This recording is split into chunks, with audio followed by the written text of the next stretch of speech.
del Guayaquil, la selva no te ha olvidado. Tu alma guaraní perdura en el suelo amado. Y desde el verdor del monte natal, la brisa sutil del tiempo estival nos vuelve a traer tu voz secular. Es la misma que ayer echara a volar al viento. Cuitas de un querer con hondo y nativo acento. Es la voz racial que no morirá mientras el crisol del Bumbaracá su pena y su andar convierte en cantar. Alma guaraní, quietud en los naranjales. Alma guaraní, lamento de los yerbales. Vibra tu tradición en la luz y en la flor, lo mismo que el manantial, sin ningún rumor aflorando vas, y en ruego de amor bendiciendo estás, alma guaraní, la heredad natal.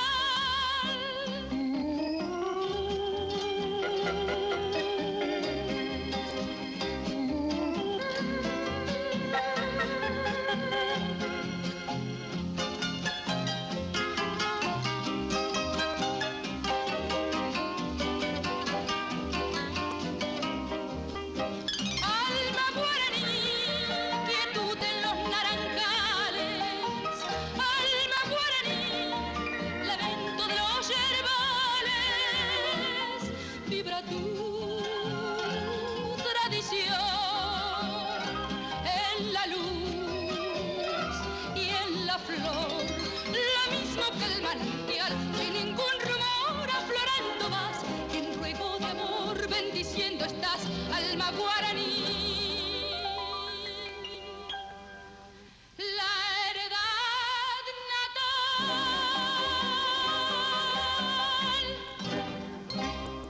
natal. Maiteí, hola, en guaraní. Me presento, soy Emma, soy una de las capacitadoras de guaraní, ya que hice el curso de guaraní que fue dictado por la profesora Marcela Liuzzi y el profesor Héctor Ayala en el año 2013. En ese año, gracias a la gestión del intendente Ernesto Domínguez, se decidió dar un curso de guaraní en esta ciudad. Con muy buenas expectativas, se juntó un grupo en un comienzo de 100 personas, entre 80 y 100 personas.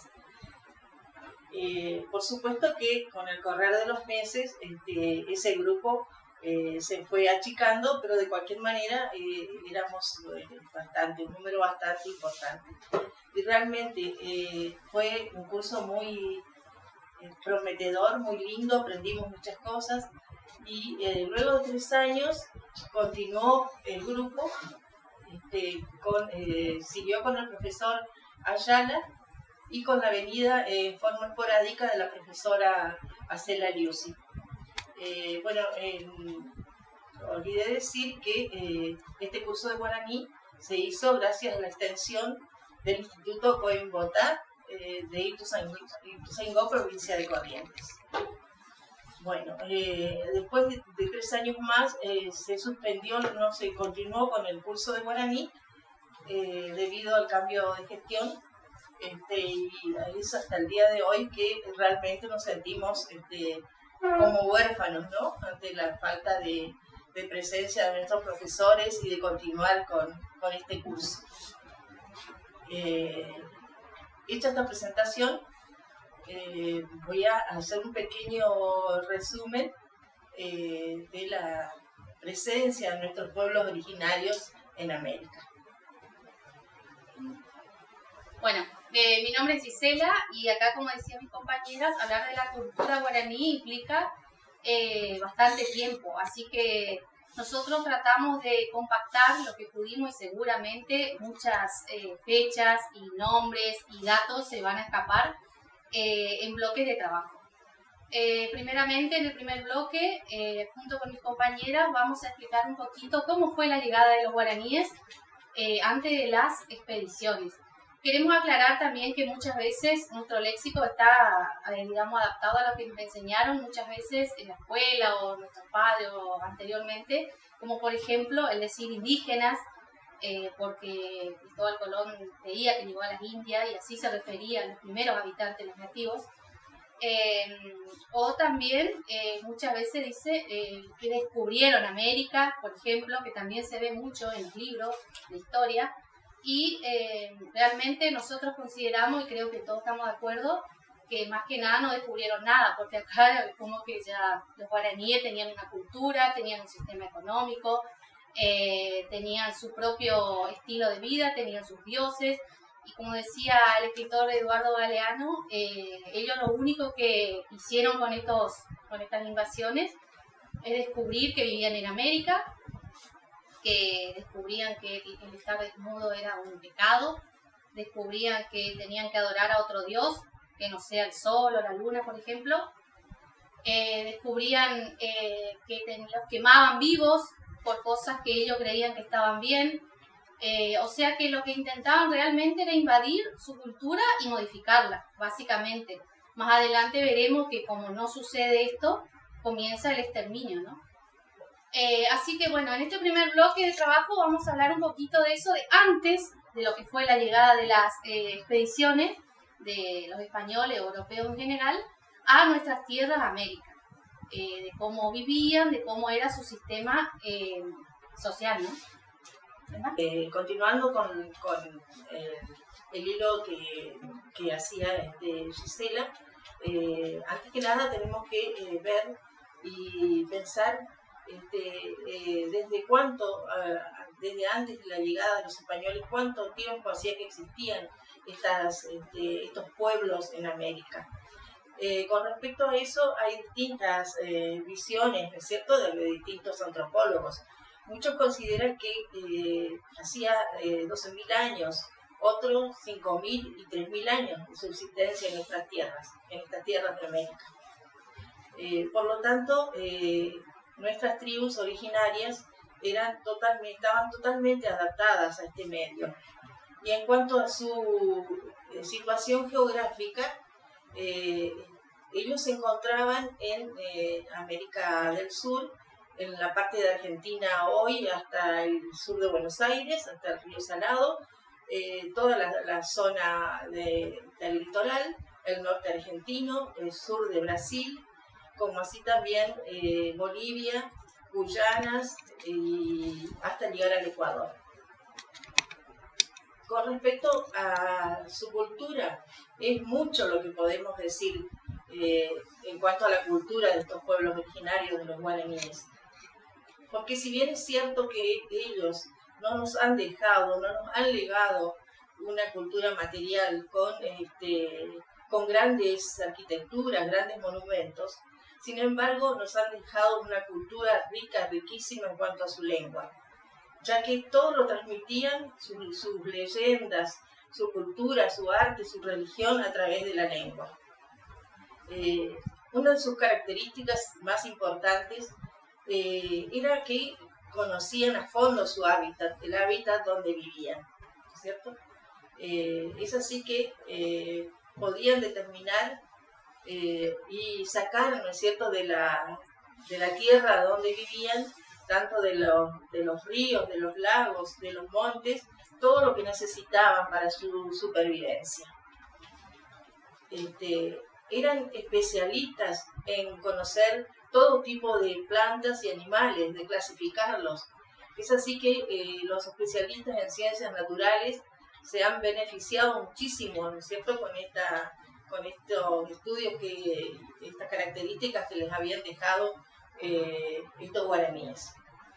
Nos legaron con respecto a eso cosas muy importantes con respecto a los cultivos, porque eran especialistas en distintos tipos de cultivos. Cultivaban la papa, la batata, el arroz, el maíz. Además, conocían las plantas medicinales con las que se curaban, ¿no es cierto?, como la coca, como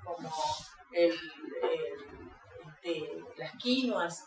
También conocían las plantas tanígeras, ¿no es cierto?, como el corcho, como las resinas. Y por ello podemos decir que realmente es muy importante y es asombroso como una cultura que no poseía una escritura, sin embargo nos legó tantas cosas, ¿no es cierto?, a través de su lengua forma oral. Entonces ustedes vivían en tribus cerca de los ríos y en aldeas en plena selva. Y habitaban casas comunitarias también, ya cuando estuvieron con los misioneros, y tenían un jefe. Tenían un jefe político y un jefe espiritual. El jefe político, el cacique, le decían Tubichá, y era la elección de este cacique era a través de la sucesión de familias. Podía ser el hijo, ¿no es cierto?, a la muerte del cacique, o también la hija de alguno de sus hermanos. Y el líder espiritual era el payé, o sea, lo que nosotros conocemos como, algunos le dicen el brujo de la tribu, es decir, distintos nombres, pero ellos le llamaban payé. Este cargo era el principal dentro de la tribu, porque era el que cuidaba el ñanderecó, cuidaba la vida de la tribu, para que no se mezclara con las costumbres de los blancos. En cambio, el líder político, el cacique, el tubichá, se le permitía aprender el idioma de los extranjeros y también relacionarse con los extranjeros. Con el líder político eran muy exigentes, porque este líder era el que, además de cuidar, ¿no es cierto?, su religión, sus costumbres, era, como decía Emma, el doctor de la tribu, o sea, el curandero, ¿no es cierto?, era el que los guiaba, tanto espiritualmente como en la parte física. En cuanto a otra de sus características, en cuanto a su religiosidad, podemos decir que si bien los españoles consideraban que eran totalmente salvajes, sin embargo ellos tenían su propia religiosidad. Ellos eran los teólogos de la selva, no adoraban imágenes de dioses, tenían su propio Dios y tenían su propia cosmogonía, ¿no es cierto? En ese sentido, ellos consideraban que la etapa de la creación se había realizado en 4 etapas diferentes. La primera etapa fue la creación de Ñamandú, que se creó a sí mismo, que era el Padre Grande, ¿no es cierto? La segunda etapa fue la creación del lenguaje, ya que consideraban que la lengua era lo esencial, el alma del ser humano. Y en la tercera etapa, Ñamandú crea a otros dioses, a 3 dioses más, para ayudarlo en la terminación de la creación del universo.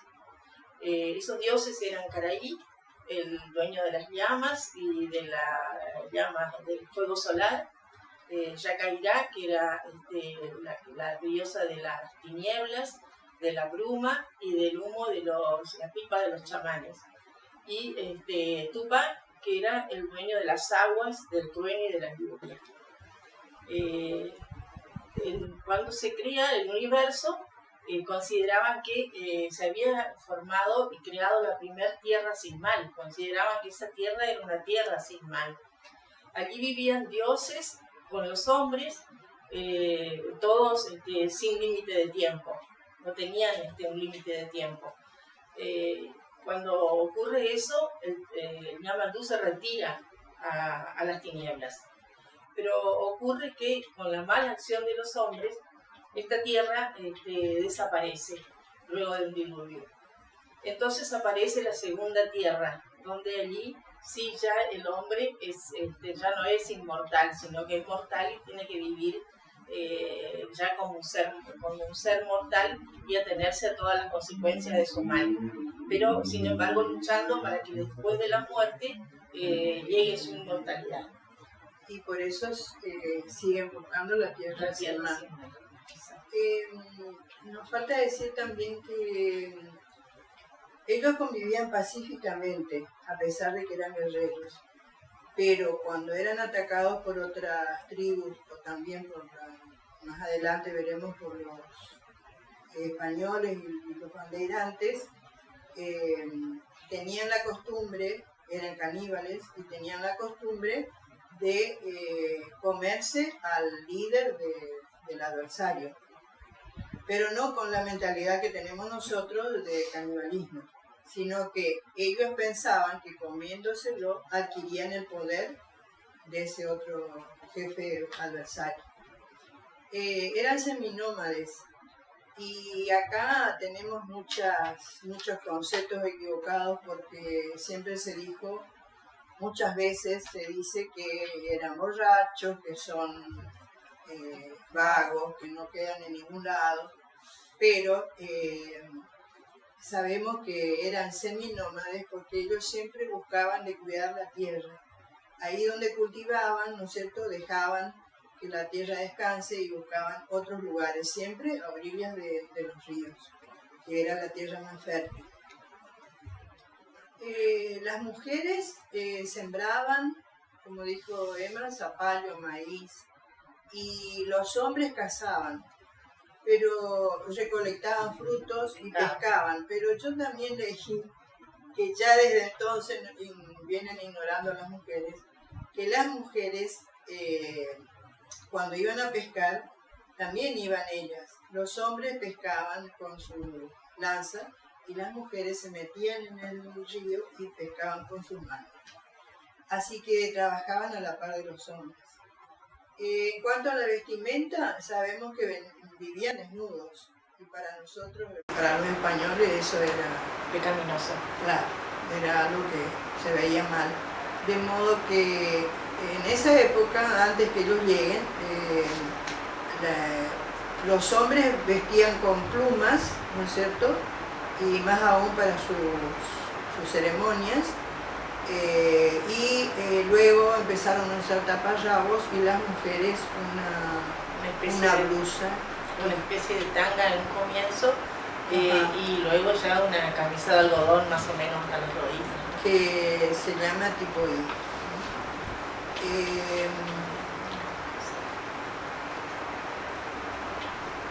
Creo que más o menos dimos un pantallazo general, ¿no es cierto?, de cómo vivían, porque nosotros cuando escuchamos la historia contada, ¿no es cierto?, desde chica, por lo menos a mí me pasó, es como que desde que llegaron los españoles, todo fue organizado y todo fue mejor, ¿no es cierto?, y trajeron muchas cosas, pero vemos que en esa época todas las comunidades indígenas, no solo la guaraní, estaban organizados, cada uno tenía su tribu, vivían, ¿no es cierto?, en los lugares que ellos elegían, y también se comunicaban entre ellos. Cuando necesitaban ayudarse para luchar contra alguien, se comunicaban entre tribus y todos se ayudaban. Y es así que esto se puede sostener, que es así, porque en toda la zona del Guairá, ¿no es cierto?, desde el Río Negro hasta el Caribe, lo que predominó y predomina hasta ahora es la lengua, el idioma guaraní. O sea, gracias a la fuerza que tenía el idioma y a la unión de las tribus, nuestro idioma permanece.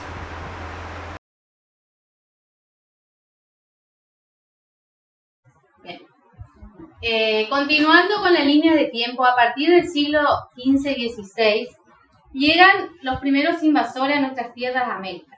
En 1492 llegan a por medio de las Antillas las embarcaciones, una de ellas fue Cristóbal Colón, que seguramente es el más conocido, y y así comienza el choque de las distintas civilizaciones. Comienza lo que ellos llamaron descubrimiento y lo que para nosotros fue una invasión a lo que fue su cultura, su forma de vida. Los invasores comenzaron a... en primer medida queremos aclarar que siempre los nativos de América tenían una buena predisposición y eran muy amables con las visitas que llegaban. Para ellos pensaban que eran como dioses, algunos decían que como que caían del cielo, todos sabemos el cuento de los espejitos de colores, y al ver tantas cosas nuevas, innovadoras, los conquistadores, fueron como llegando a cada uno y fueron de a poco entrando en su terreno, ¿no? Conociendo su forma de vida, cómo eran, cómo trataban a sus mujeres y llevaban toda esta información a la corona, ¿no? Ellos rendían todo a la corona, es decir, a la reina de España, y al rey y a la reina de España. Queremos aclarar que las invasiones fueron desde todos los sectores, norte, sur, este y oeste. Es decir, ingresaron por el Océano Pacífico, por el Océano Atlántico, por Centroamérica, también por el sur del país, que había poco, pero había también nativos. Y así podemos encontrar Juan Díaz de Solís, llega al Río de la Plata con una embarcación con Hernando de Magallanes a cargo de una, que así descubre el estrecho que hasta el día de hoy es el estrecho de Magallanes y desciende hacia el sur. En el sur se encuentran con los nativos que llamaron patagones. Muchos historiadores afirman que lo llamaron así por el tamaño de sus pies, que eran personas muy altas, de más de 2 metros, que eran de textura grande, es decir, para ellos eran como personas gigantes. Le daban, algunos coinciden que le daban los españoles en la cintura de estos hombres. De todos modos, así todos eran muy amables, los recibieron muy bien, le daban lo mejor que tenían, le daban ofrendas, cazaban para los españoles, le daban la mejor comida, le atendían muy bien. Y los españoles fueron ganando terreno así, ¿no? Fueron conociendo y de a poco también querían conocer realmente lo que siempre fue el objetivo de toda esta cuestión, que si había riquezas, ¿no? Porque ellos decían que el Río de la Plata, que era toda la cuenca y todo el caudal de agua, el humedal central del país, ellos llamaban Río de la Plata, había justamente plata, ¿no? Y oro, era lo que buscaban. Así fueron llegando distintos invasores. En 1520 llega Gaboto y Diego García y explora las costas del Paraná. Ahí también encuentra unos habitantes nativos con otras costumbres, eran pescadores. Recuerden que lo que es el Paraná litoral, muy húmedo, vivían mucho de la pesca y en medio del monte, ¿no? Como es hoy en día las islas, ¿no? Dentro del Paraná, que es muy tupido. Exactamente, como es el delta del Paraná. En 1537 ocurre la fundación de Asunción. Llegan a Asunción del Paraguay, fundan la ciudad que más adelante se llega a llamar la madre de las 70 ciudades diferentes, entre ellas nuestra provincia Corrientes, Córdoba, Santa Fe. Y es así que en Asunción comienza todo un sistema que más adelante se va a convertir en el sistema de encomienda, que la reina decretó desde España, un sistema de encomienda que más adelante vamos a explicar de qué se trata. ¿Te puedo agregar ahí Sí. algo? Cuando llegan a la Patagonia, ella describía muy bien que los habitantes eran de 2 metros y los españoles le daban por la cintura. Cuenta un español que iba en la expedición que los españoles se vieron en figurillas porque no sabían cómo hacer para tomar los cautivos a los indígenas. De modo que usaron una estrategia bastante sencilla, dado que la inocencia de los indígenas, ¿no? Porque ellos le brindaban todo. Los invitaron a subir a su barco y le daban los espejitos de color y todo eso que sabemos, ¿no? de la historia, y le mostraron también los grillos, los que los españoles usaban para los presos. Como los indígenas no sabían qué eran, el jefe de los españoles le dice, mira, es así, y le pone al jefe de los indígenas, y ellos inocentemente dejaron que eso suceda, y ahí recién se dan cuenta, ¿no es cierto?, que los apresan, que los están apresando. Los que estaban con su cacique disparan, ¿no es cierto?, y avisan a su gente y dejan la toldería y todo lo demás, pero los españoles ya sabían, por todo lo que ella contaba, ¿no es cierto?, dónde vivían, las mujeres que tenían, las riquezas que podían tener, de oro y de plata, que era lo que más buscaban, y invaden, queman sus tolderías y apresan también a las mujeres. Eso está contado en este libro, que se llama Los pueblos originarios de la Argentina, edición Eudeva, de Raúl Mandrini. Bueno, continuamos. Otra de los también de los ingresos de los invasores fue por lo que hoy es la provincia de Tucumán. Ahí también los pueblos originarios tenían otras costumbres, ya que, como todos sabemos, la zona es diferente, una zona más árida, la alimentación es diferente, vivían básicamente de lo que es algarroba, que es un árbol del que hacían harina, del que comían al estilo como mandioca, lo cocinaban. Era muy difícil conseguir agua, a diferencia de lo del litoral. Sí cazaban guanaco, eso para hacer sus viviendas, para protegerse del frío con sus pieles. También se los comían, por supuesto. Luego, como hoy hablaba, en 1556 la corona implementa el sistema de encomienda. El sistema de encomienda básicamente fue un sistema para esclavizar a los habitantes nativos, ¿no?, de acá. Estaba pensado para que se cumpla desde los 18 hasta los 55 años, 50 años, en donde prometían a los nativos, a los aborígenes, que se les iba a dar protección, básicamente siempre hablando de protección divina, y tratando de implementar la religión católica, que luego vamos a ver más adelante con las misiones de la iglesia, y les hacía creer que mediante aprender el español y recibir protección de sus enemigos, de las otras tribus, por medio de las armas de fuego que ellos no conocían, debían pagar prácticamente toda su vida, pagar a la corona con este sistema. Para eso había enviado a personas que se llamaban encomenderos, que se encargaban de vigilar y hacer que se cumpla esto, ¿no?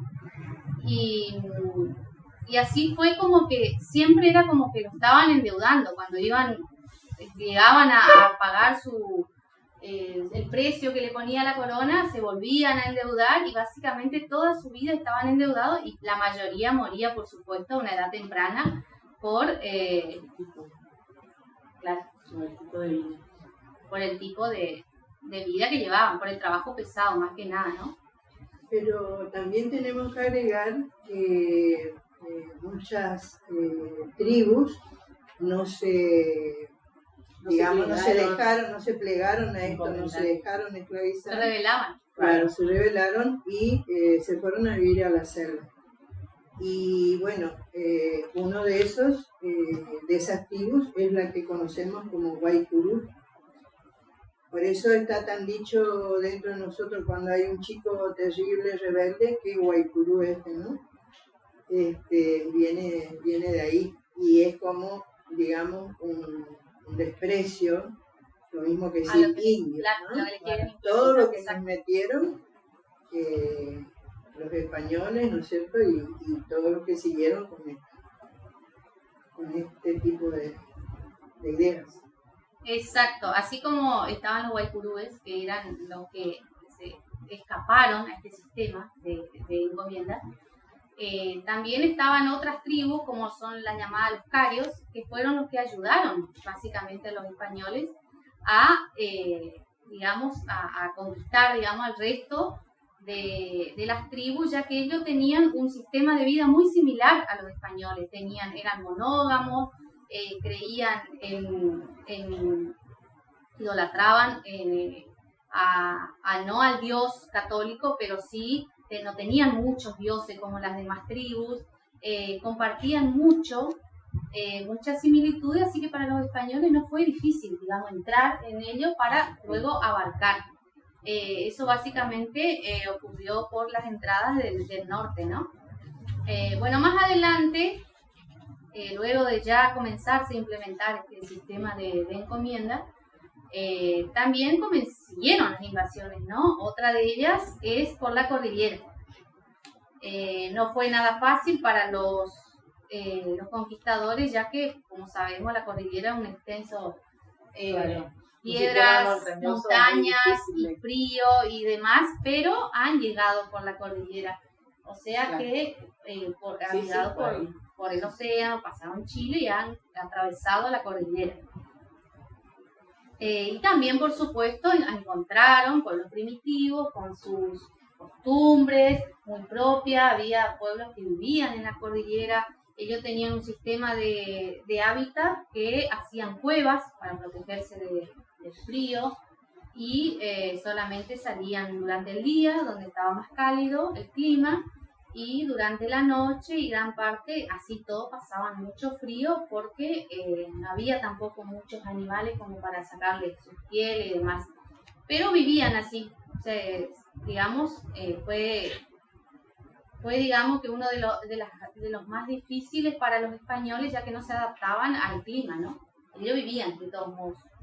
Continuamos con nuestra línea del tiempo, que pese a que es a grandes rasgos, tratamos de llevar a dar a conocer los hechos más importantes que sucedieron, ¿no? Desde que tenemos noción de nuestros pueblos originarios. En el siglo XVII y XVIII ocurre algo trascendental que hasta nuestros días continúa, que es la llegada de las misiones. De las más conocidas, las jesuíticas, y también han llegado los portugueses. Con la creación de las misiones llega todo un cambio en todo este sistema que estaba anteriormente, como nombré, de encomienda que había enviado a la reina. Acá mi compañera Emma se va a explayar un poquito más. Ajá, sí, Gisela. Sí, continuando con lo que decía Gisela, ¿no es cierto? Que estuvo hablando de lo que eran las encomiendas, ¿no es cierto? ¿No es cierto? Ese sistema que fue implementado por la corona a pedido de los colonizadores españoles como una forma de juntar y hacer trabajar en forma de esclavitud, ¿no es cierto?, a los aborígenes.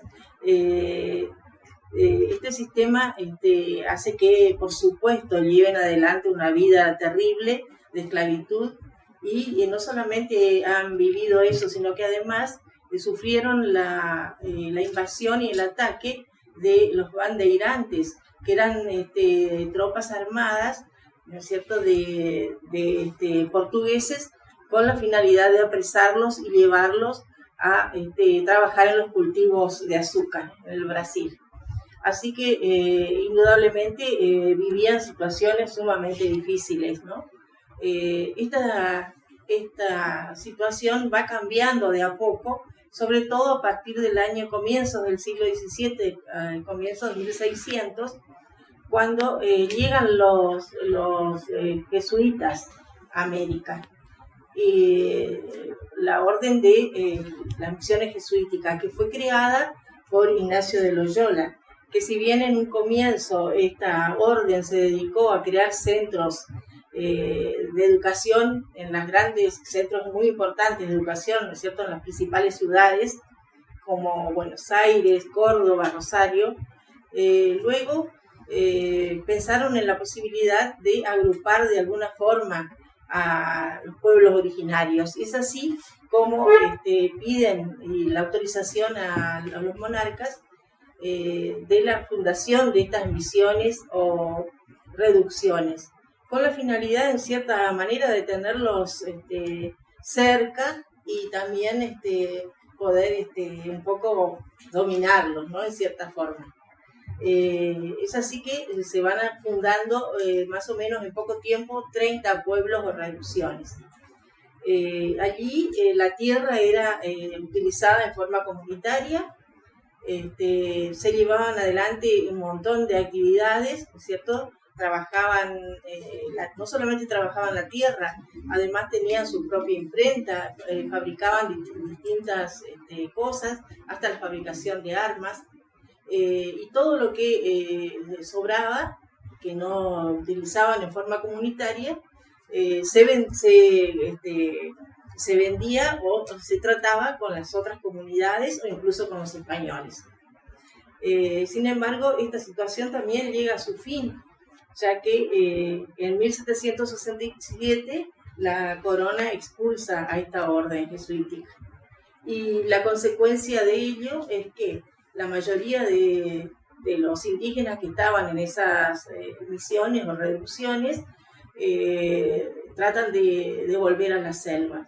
Algunos quedan en las reducciones, en estos pueblos, y allí se hacen cargo otras órdenes, como los dominicos o los franciscanos. Sin embargo, ya la situación no fue la misma. La mayoría de las propiedades de estas reducciones eran acaparadas por los colonizadores españoles, que fueron realmente los que impulsaron, ¿no es cierto?, ayudaron para que se expulsen a estos jesuitas. Y ¿no es cierto? Bueno, sí, por favor. Podemos ver que en una invasión no es algo al azar. Las invasiones siempre están planificadas. Y sabemos que venían por las riquezas, ¿no es cierto?, por el oro y la plata, y en un principio se dice que venían porque no conseguían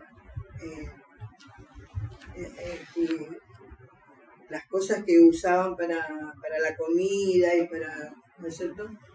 Pero esto de las misiones jesuíticas fue un plan junto con la iglesia, porque la corona y la iglesia eran una sola cosa en ese momento.